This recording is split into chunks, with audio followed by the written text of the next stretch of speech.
Në atë kohë kur njeriu e ka mjel kafshën e tij, por nuk do të ketë mundësi më që ta pije.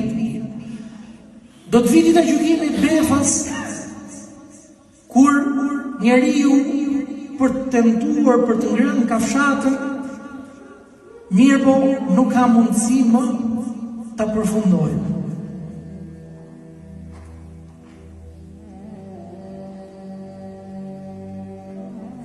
Nuk ka më. Nuk e përfundon më.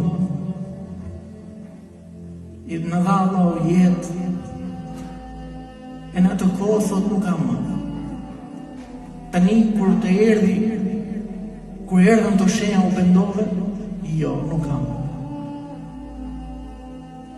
Prandaj edhe thot kur njeriu do të tentojë për të ngrënë kafshatën e fundit, Allahu azza wa jalla ta marrë. Ka ardhur tash në ditën e gjykimit. Erdhi për të përballur me Allahun azza wa jalla secili njeri. Për të dhënë llogari për secilin fjalë që ke nxjerrë, për çdo veprim që ke bërë.